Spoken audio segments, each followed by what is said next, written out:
नमस्कार सगळ्यांना. आज दिनांक 8 एप्रिल 2026 आणि आजचा विषय आहे की तमिळनाडूमधील कल्पक्कम येथील न्यूक्लिअर पॉवर प्लांटमध्ये भारतीय शास्त्रज्ञांनी प्रोटोटाईप फास्ट ब्रीडर रिॲक्टरची क्रिटिकॅलिटी साध्य केली. मग ही क्रिटिकॅलिटी साध्य करणं म्हणजे नक्की काय आणि हा विषय भारतीय ऊर्जा सुरक्षिततेच्या बाबतीत किती महत्वाचा आहे, तर ह्याविषयी आपण सगळी आज माहिती समजून घेणार आहोत. तर हा पण विषय माझ्यासाठी नवीनच आहे, तर म्हणून मी थोडासा रेफरन्सला काही माझे नोट्स घेतो आणि हा विषय तुम्हाला अगदी सोप्या भाषेत समजावून, जेवढ्या सोप्या भाषेत समजावून सांगता येईल तेवढ्या सोप्या भाषेत समजावून सांगेन. तर मग ह्याचाच अर्थ असा आहे की हा पॉवर प्लांट, हा जो काही न्यूक्लिअर पॉवर प्लांट आहे, तो ऊर्जा निर्मिती करेलच, पण सोबतच ऍडिशनल इंधन सुद्धा तयार करेल.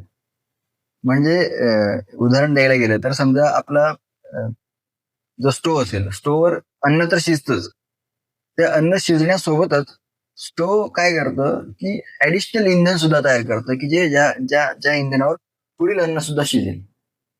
तर हा असा प्रकार आहे प्रोटोटाईप फास्ट ब्रीडर रिॲक्टर. तर हे संशोधन ह्या लेवलचं महत्वाचं आहे, ह्या लेवललाही महत्वाचं आहे. तर आणि ह्या पॉवर प्लांटची क्षमता जवळपास 500 मेगावॅट एवढी असणार आहे. नक्की कन्सेप्ट काय आहे किंवा आपल्या सगळ्यांना माहिती आहे, म्हणजे बऱ्यापैकी सगळ्यांना माहिती आहे की नॉर्मल पारंपरिक जे न्यूक्लिअर पॉवर प्लांट असतात ते कसे काम करतात की ह्या पॉवर प्लांटमध्ये युरेनियम नावाचं एक इंधन ते वापरतात आणि ह्या युरेनियम मध्ये न्यूट्रॉन्सचा मारा करून ते जे काही हे युरेनियम असतं इंधन, ते त्याचं फिजन होतं. एक आपल्याला सायन्समध्ये 2 कन्सेप्ट होते की फिजन आणि फ्युजन. तर मग फ्युजन मध्ये काय असतात की मल्टिपल गोष्टी एकत्र होतात आणि फ्युजन मध्ये गोष्टी सेपरेट होत असतात.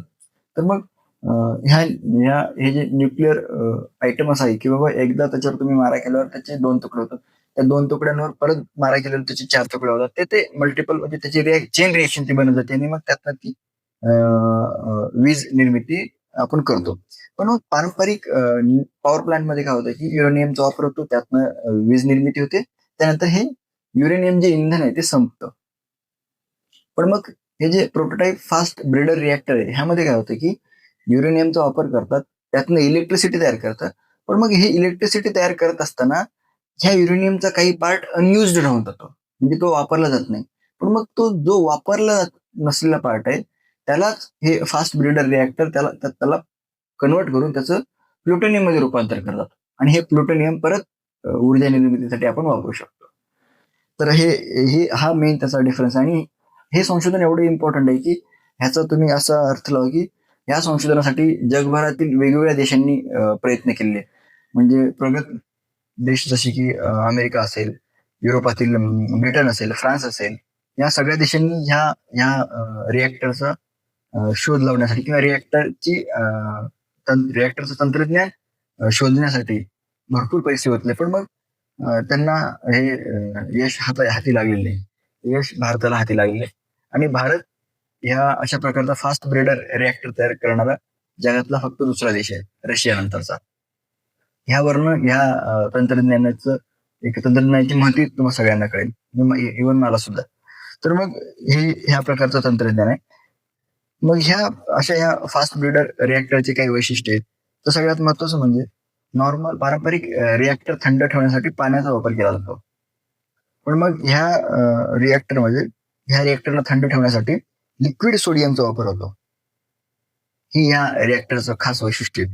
दुसरी गोष्ट म्हणजे यात जी काही मगाशी जसं तुम्हाला सांगितलं की जी न वापर झालेली जी ऊर्जा आहे, युरेनियम जे असेल, तर त्याचा वापर म्हणजे त्याचा पुनर्वापर आपण ह्या अशा प्रकारच्या फास्ट ब्रीडर रिॲक्टर मध्ये करू शकतो. तिसरी गोष्ट म्हणजे जसं परत त्याच गोष्टी येत आहेत की न वापर झालेले इंधन आहे त्याचं कन्व्हर्शन प्लुटोनियम मध्ये होतं आणि हे प्लुटोनियम आपल्याला परत वापरायला मिळतं.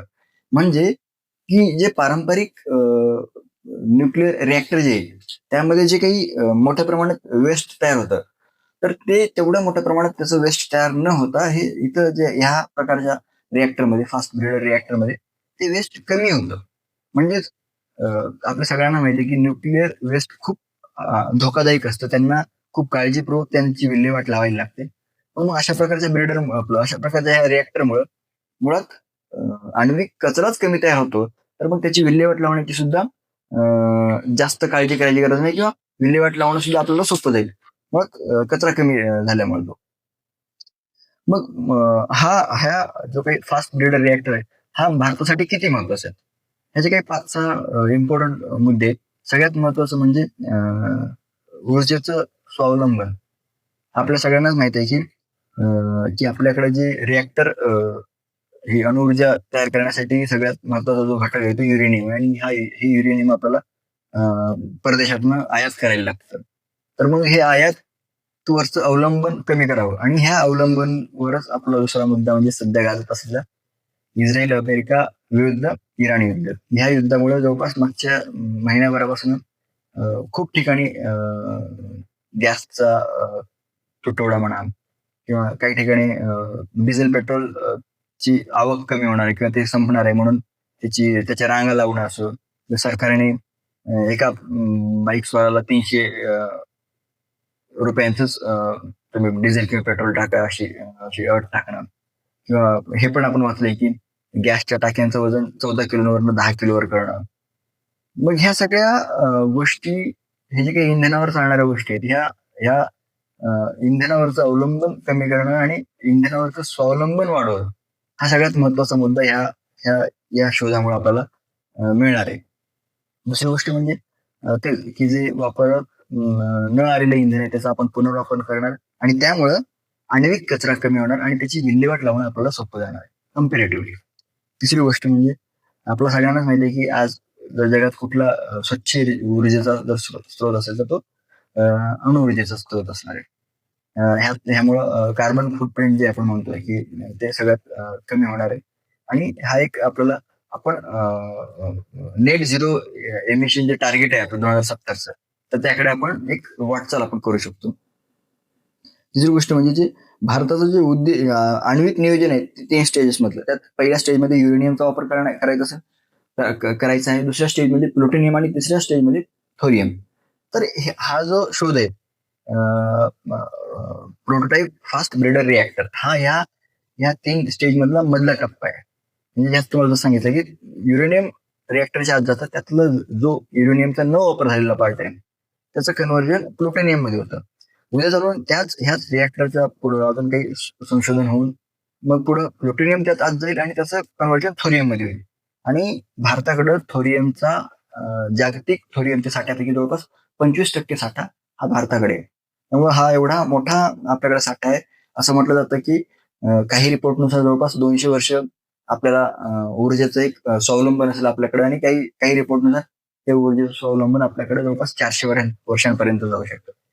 पण मग आपण आपल्या सेफ साईड आपण 200 वर्षांपर्यंतचं हे जे काही ऊर्जेचं अवलंबन आहे इतर देशांवरचं ते आपलं कमी होऊ शकतं.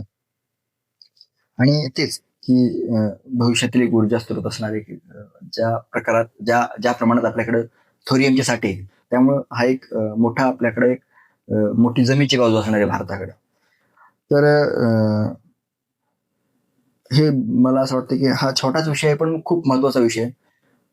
जातं एक शेवटी परत एक उदाहरण देतो की जर समजा आपल्याकडे एखादी कार आहे, नॉर्मल कार, तर ती एक ए अंतरापासून बी अंतरापर्यंत जाण्यासाठी सर्टन अमाऊंट ऑफ पेट्रोल वापरते, आणि ती बी अंतरापर्यंत गेला का ते पेट्रोल संपतं तुमचं आणि तुम्ही त्या अंतरापर्यंत पोहोचतो, बी अंतरापर्यंत, बी ठिकाणी. पण मग ह्या PFBR म्हणजे प्रोटोटाइप फास्ट ब्रेडर रिॲक्टर टाईपच्या कारमध्ये काय होईल की तुम्ही ए पासून बी पर्यंत जाल, प्रवासात पेट्रोल सुद्धा जळेल, पण मग ऑन द वे गाडी अजून काही ऍडिशनल पेट्रोल सुद्धा तयार करेल जे तुम्हाला बी पासून सी पर्यंत नेईल कदाचित, किंवा सी पासून डी पर्यंत नेईल. ह्या अशा गोष्टी आपल्याला ह्या रिॲक्टरच्या एक जी क्रिटिकॅलिटी साध्य केली म्हणतोय आपण की एक हे संशोधन एक प्रकारचं जे भारतीय अणुशास्त्रज्ञांनी केलेलं आहे, ह्या गोष्टीसाठी खरंच ते सगळे दखल पाहत आहेत. सगळ्यांचं अभिनंदन. आणि अशा प्रकारे म्हणजे लवकरात लवकर भारत ऊर्जेच्या बाबतीत स्वावलंबन मिळावं भारताला, हीच आशा आहे. व्हिडिओ कसा वाटला नक्की कळवा, काही कमेंट्स असतील ते नक्की कळवा. आवडला असेल तर लाईक करा, शेअर करा, सबस्क्राईब करा आपल्या चॅनलला. भेटूया पुढच्या व्हिडिओत. तोपर्यंत नमस्कार.